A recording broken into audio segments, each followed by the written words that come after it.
Buenos días, queridos hermanos del distrito de Tirúa. Les saludamos afectuosamente hoy en un día muy especial. ¿Sabes por qué? ¿Por qué? Hoy día es el día del niño y niña adventista y queremos saludarlos en su día. Y también ustedes me ven aquí con pañuelín de aventureros, porque yo soy aventurera. También hoy es el día de los aventureros, así que les mandamos un hermoso saludo. Espero que tengan alguna cosita rica para comer hoy para celebrar este hermoso día. Y si pueden, se pueden conectar también a la programación que tiene nuestra asociación para celebrar este hermoso día. Vamos a comenzar. ¿Te gustaría guiarnos en oración? Vamos a hacer una oración entonces. Señor que estás en los cielos, en este momento te damos gracias, Señor, porque podemos repasar lo que fue el estudio de la escuela sabática durante la semana. Queremos pedirte que nos acompañes una vez más con tu Espíritu Santo, Señor, y con tu presencia para poder comprender lo que usted, Señor, quiere transmitirnos en este día. Oramos y te damos gracias y pedimos tu compañía en el nombre de Jesús. Amén. Amén. Amén. Bien, vamos entonces a repasar la lección número 8 que se llama La creación. El Génesis como pilar, la primera parte. ¿Cuál será el versículo de memoria? Bueno, el versículo de memoria nosotros lo encontramos en Juan capítulo 1, versículo del 1 al 4. Allí dice, en el principio era el verbo, y el verbo era con Dios, y el verbo era Dios. Este era en el principio con Dios. Todas las cosas por Él fueron hechas, y sin Él nada de lo que ha sido hecho fue hecho. En Él estaba la vida, y la vida era la luz de los hombres. Bien, Amén. amén. Es un hermoso versículo. ¿Nos podrías profundizar un poco más de lo que significa este versículo? Bien, este es un versículo revelador en el Nuevo Testamento, lo escribe el apóstol Juan, y aquí nos presenta a Jesús como el principio de la creación. Esta palabra verbo, que se puede traducir como palabra, ¿cierto? O como verbo, viene de la palabra logos, del griego. Y la palabra principio viene de la palabra argen. Entonces nos está hablando aquí del principio de la creación, de toda creación. Antes de eso era el verbo, es decir, era Jesús. San Juan 1:14 dice que el verbo se hizo carne y habitó entre nosotros. Entonces vimos su gloria como la gloria del unigénito del Padre. Allí vemos a Jesús como el principio de la creación. Y también nos muestra el apóstol Juan aquí a Jesús, quien hizo todas las cosas. Dice, sin Él nada de lo que ha sido hecho fue hecho. Y en Él estaba la vida, y la vida era la luz de los hombres. En otras palabras, Jesús es el que creó todo lo que nosotros vemos, a nosotros también, y es el que sostiene este mundo también. ¿Sí? Bueno, sí. Siguiendo con ese mismo versículo, en el día domingo hay una pregunta que dice, ¿quién fue la gente de la creación? Y bueno, creo que el versículo lo responde, ¿no? Sí, de alguna manera sí, y también ese día la lección nos invita a leer Hebreos capítulo 1, versículo del 1 al 2. Yo quisiera llevarlos allí brevemente al libro de Hebreos. El apóstol Pablo, ¿cierto?, es el que escribe, y en el versículo del 1 al 2 del capítulo 1 dice lo siguiente: Dios, habiendo hablado muchas veces y de muchas maneras en otro tiempo a los padres por los profetas, en estos últimos días nos ha hablado por el Hijo, a quien constituyó heredero de todo y por quien asimismo hizo el universo. Entonces, ¿quién fue el agente de la creación? El agente de la creación aquí, la Biblia, tanto el apóstol Juan como el apóstol Pablo, en el libro del Evangelio según San Juan y en el libro de Hebreos, nos muestran de que el agente creador, por quien se hizo el universo, es nuestro Señor Jesús. Aquí está hablando del Hijo, dice, en estos últimos días nos ha hablado por el Hijo. Habla de Dios y después habla del Hijo, Dios Padre y Dios Hijo, y a quien constituyó ese heredero de todo. y por quien asimismo hizo el universo. Entonces la Biblia es muy clara en este aspecto al mostrarnos quién fue el agente creador del universo y de lo que nosotros vemos de la creación. Bueno, y en el Génesis, ¿cierto? Se nos presentan los días de la creación. Estos días, dice, ¿por qué se utiliza el término día en estos contextos? Bueno, cuando nosotros estábamos estudiando, ¿cierto? En la semana, la lección de escuela sabática, pudimos profundizar un poquito más en el día lunes acerca de los días de la creación y el término día. En la palabra hebrea allí es la palabra yom, que se traduce como día. Esa palabra tiene un alcance de 24 horas. La Biblia menciona de puesta de sol a puesta de sol. O fue la tarde y la mañana el primer día. ¿Sí? Podemos leer esos textos, se encuentran en Génesis capítulo 1 del 3 al 5. Vamos a darle una breve revisión allí al libro de Génesis. Quien lo compone este libro es Moisés. Lo hace en Madián, en las montañas, allí cuando está cuidando, ¿cierto?, las ovejas de su suegro Jetro. Allí el Señor se revela a Moisés y él escribe en idioma, ¿cierto?, este libro maravilloso. Dice allí, Génesis capítulo 1, versículos 3 al 5. Dijo Dios, sea la luz, y fue la luz. Vio Dios que la luz era buena y separó la luz de las tinieblas. Llamó a la luz día y a las tinieblas llamó noche. Y fue la tarde y la mañana del primer día. ¿Sí? Aquí comienza hablando del primer día, de este día, un día cardinal, numérico, cardinales, un día, ¿cierto? El primer día. Después viene y va relatando la creación. Fue la tarde y la mañana el segundo día, el tercer día, el cuarto día, ¿cierto? Los números ordinales. Fue la tarde y la mañana el quinto día. Entonces encontramos aquí que nuestro Señor, que nuestro Dios creador, creó este mundo y todo lo que nosotros vemos, ¿cierto?, en 6 días, y el séptimo lo descansó, ¿sí? Entonces la pregunta es, ¿cómo se utiliza el término día en estos contextos? Y aquí tiene una aplicación, ¿cierto?, de la tarde y la mañana, o de puesta de sol a puesta de sol también, ¿cierto? Entendemos 24 horas, ¿sí? Así Es que, por eso que cuando recibimos el sábado, lo recibimos el viernes a la puesta del sol, ¿cierto? claro. Bueno, no sé si hay alguna otra pregunta. Sí, pasando al siguiente, dice el sábado y la creación. El Señor hizo el sábado citando 3 palabras claves, que son Dios reposó, ¿cierto? El séptimo día, lo bendijo y lo santificó. ¿Qué podemos comentar sobre estos tres características? Bien, aquí nosotros vemos que están ligadas estas características, ¿cierto?, con la semana de la creación. El sábado es un día que Dios reposó, no porque Dios se canse, porque la Biblia dice que Dios no se cansa, sino para darnos ejemplo de que nosotros debemos reposar, de que debemos descansar en la compañía de Dios.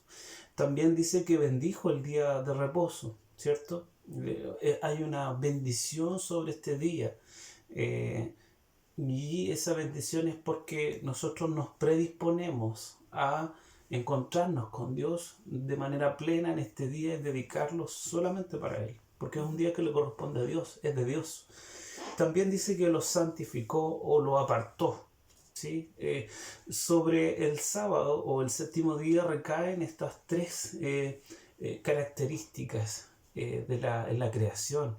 Entonces aquí hay un distintivo, hay una señal de un día diferente, de un día que no es cualquier día, de un día que no me corresponde, sino que es un día de Dios. Y podemos ver eso claramente en la creación. En la creación Dios instituyó todo. Dios creó los animales, Dios creó los animales del agua, de la tierra, los árboles, ¿cierto?, el ser humano, instituyó el matrimonio, fundó las bases de lo que iba a ser, ¿cierto?, su creación. o de lo que fue su creación, aunque con el pecado después se distorsionó, pero fundó las bases y en esas bases está el sábado. Encontramos aquí entonces un distintivo con el sábado que perdura hasta el tiempo del fin, el tiempo que nosotros vivimos. ¿Sí? Hay un versículo clave aquí que quiero que lo busquemos, que es Marcos 2:27. Bien.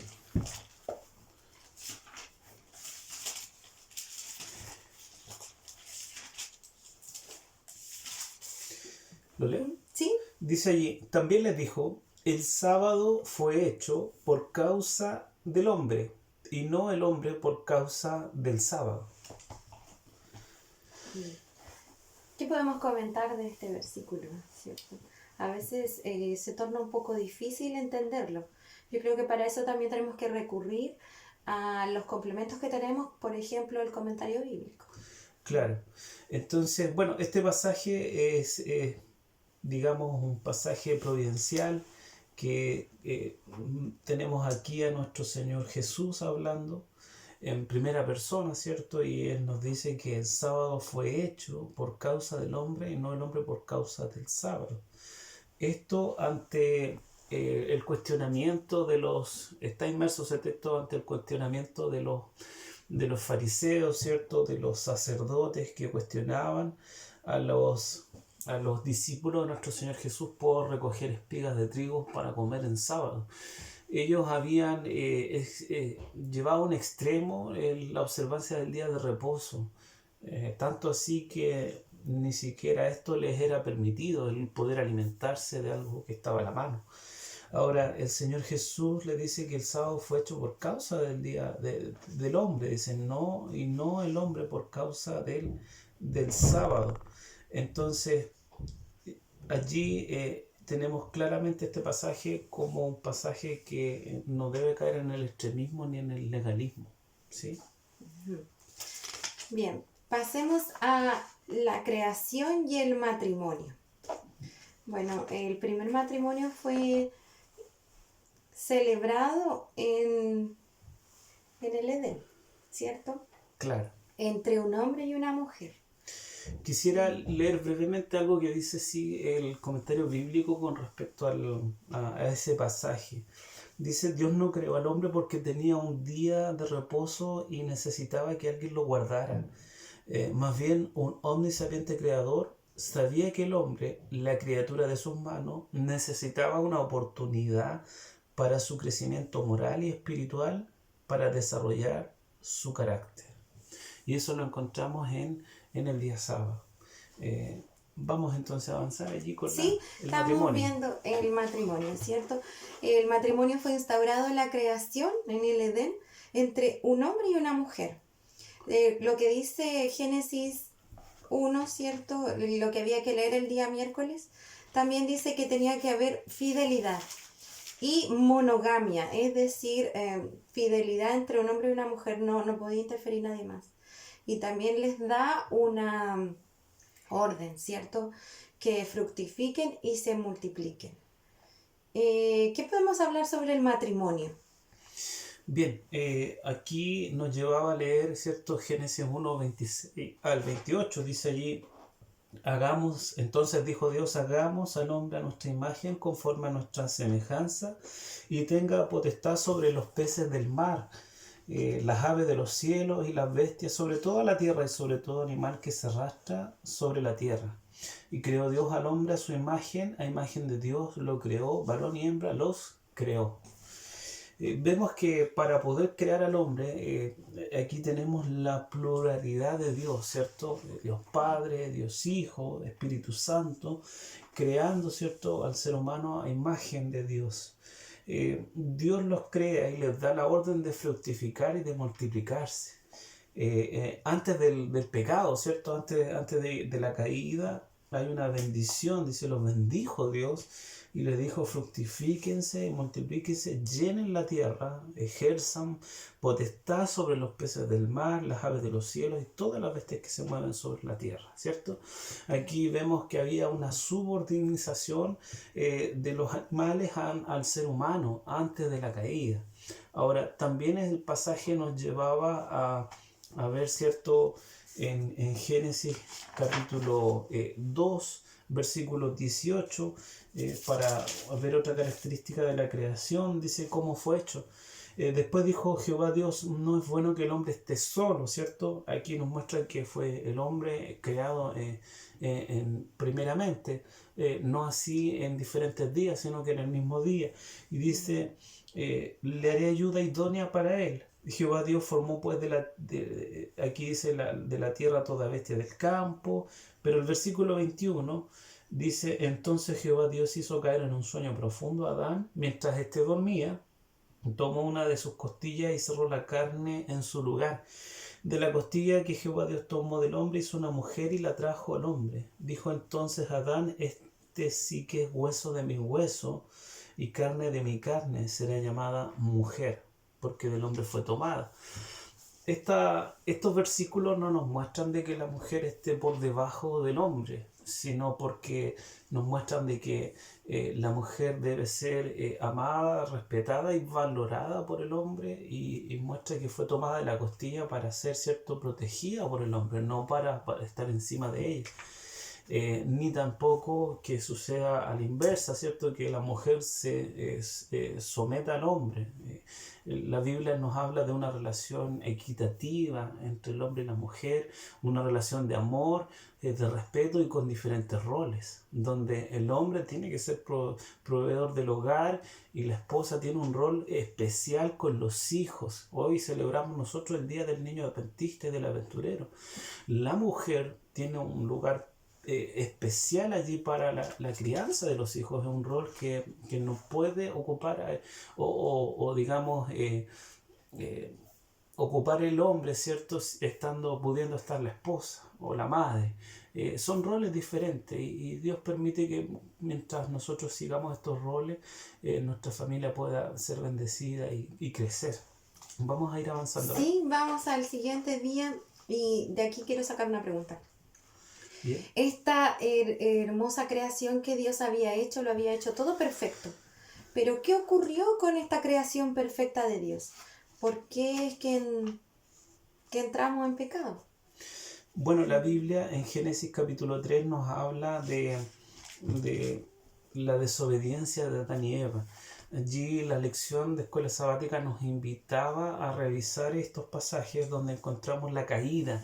Dentro de todo lo perfecto que Dios había creado y hermoso, la Biblia nos dice que en medio de eso apareció una serpiente, y esta era astuta más que todos los animales del campo. Esta serpiente en Apocalipsis, el Señor nos habla allí por medio del apóstol Juan y nos dice que la serpiente es el dragón antiguo, la serpiente antigua, ¿cierto? El dragón que se llama Diablo y Satanás. Entonces, esta serpiente es Satanás engañando a la mujer para que ésta pueda comer del árbol que fue prohibido, el único árbol del huerto del Edén.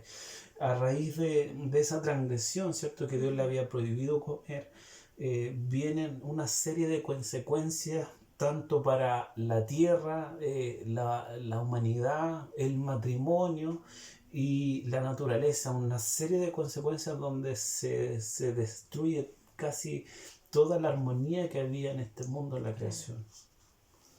Sí, bueno, para ir concluyendo, quiero leer un pasaje de nuestra hermana Elena de White que dice: las mentes más sobresalientes, si no son guiadas por la palabra de Dios, quedan desconcertadas en sus intentos de investigar la relación entre la ciencia y la revelación.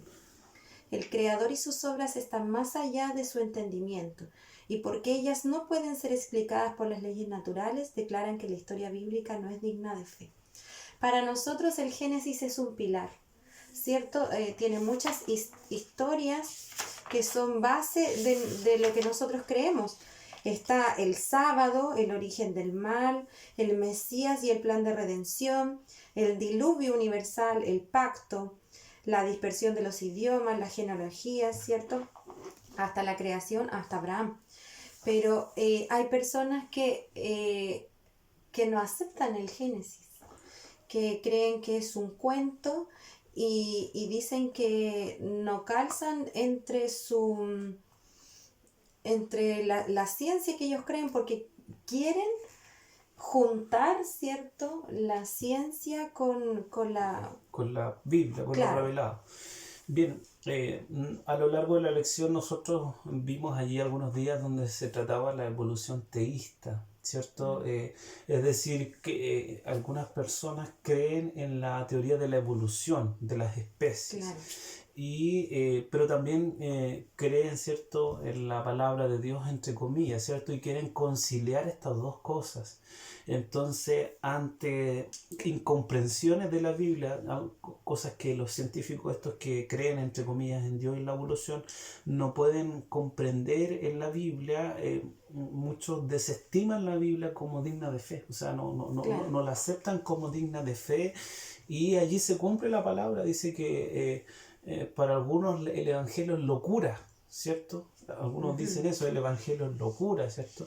Pero la Biblia, ¿cierto?, nos revela que la creación, que este mundo fue creado en 7 días, ¿cierto? Que fuimos creados a imagen de Dios, que la naturaleza fue creada, ¿cierto?, por Dios, de que hay un origen y de que hay también una caída en la creación donde entra el pecado, y como consecuencia de esa caída hay una promesa de un Mesías, de un libertador que viene a morir por la humanidad, que viene a morir por el ser humano para dar su cierto salvación y vida eterna a los que en él creen, es en Jesús. Ahora, si no hubiese existido pecado, no habría existido la necesidad de un Salvador como Jesucristo. Claro. No habría existido la necesidad de que Jesús viniese a este mundo y a salvarnos, a dar la vida por nosotros, porque la Biblia dice que la paga del pecado es la muerte. Y Jesús ocupó ese lugar y vino a este mundo. Ahora, si no hubiese existido el pecado, si no hubiese existido el primer Adán, ¿cierto?, que nos mencionaba la lección, ¿para qué habría venido Cristo? ¿Sí? Si no hubiese existido el pecado en la perfección, en el Edén, ¿para qué? ¿Cierto? Si la creación de este mundo tomó millones de años, no tiene sentido entonces el pecado y la muerte en ese contexto. Y allí es donde nosotros necesitamos razonar y darnos cuenta de que al aceptar la Biblia con fe, ¿cierto?, como la palabra digna de Dios, nosotros no somos de una mente estrecha, sino una mente mucho más amplia, que una mente que piensa en la evolución y el materialismo como, ¿cierto?, dignas de razonamiento y de fe. Ahora, estos principios que la Biblia nos muestra acá acerca de la creación, acerca de nuestro origen, nos viene a revelar lo que Dios hizo por nosotros en el pasado a través de Jesucristo, y lo que Dios hace hoy todavía, extendiendo misericordia y salvación a quienes lo quieran aceptar. ¿Ya? Sí. Bueno, vamos entonces a terminar con este repaso de la lección. Agradecemos que ustedes hayan podido conectarse a este video. Vamos entonces a orar. ¿Podría guiarnos en una oración, por favor? Vamos a hacer una oración a nuestro Dios. Vamos a agradecer también por este día de los niños adventistas, ¿cierto? Un día especial para ellos y también para los aventureros. Quiero invitarles a cerrar los ojitos y a orar a Dios. Mi Señor, que estás en los cielos, en esta hora te damos gracias porque podemos abrir tu palabra, porque podemos meditar en ella, porque usted, Señor, nos muestra su voluntad en nuestras vidas, y también nos muestra nuestro origen, cómo el hombre y el ser humano fue creado, Señor. Tiene un principio, tiene un origen, tiene una base. Está fundamentado, Señor, esta existencia en su palabra. Por tanto, queremos pedirle que nos guarde de toda doctrina del diablo, que usted nos libre, Señor, de todo engaño demoníaco, Señor, que el enemigo no tenga arte ni parte con su filosofía o con sus nuevas filosofías, Señor, con la cual trata de seducir, Señor, al ser humano y llevarlo hacia un camino de muerte. Todo lo contrario, queremos pedirte que nos mantengas firmes en la fe, especialmente en los tiempos en que vivimos, Señor. Derrama tu espíritu sobre nuestras vidas, bendícenos, Señor, y bendice nuestra descendencia, especialmente nuestros hijos, nuestros niños adventistas, Señor, de tu iglesia, los aventureros, Señor, que puedan estar acompañando a sus papitos en este momento, bendícelos a ellos también. Que tu Espíritu Santo sea, Señor, con tu pueblo aquí en Tirúa, que tu Espíritu Santo sea morando en nuestro corazón, en nuestra vida, brindando paz y tranquilidad en un mundo de oscuridad y tormenta, Señor, donde solamente tú, Señor Jesús, eres la única esperanza. Oramos por esto y pedimos, Señor, tu bendición sobre nuestras vidas también, en el nombre de Jesús. Amén. Amén. Amén. Amén. Que Dios los bendiga, que tengan un precioso día y los invitamos para el sermón también, en un breves minutos más. Feliz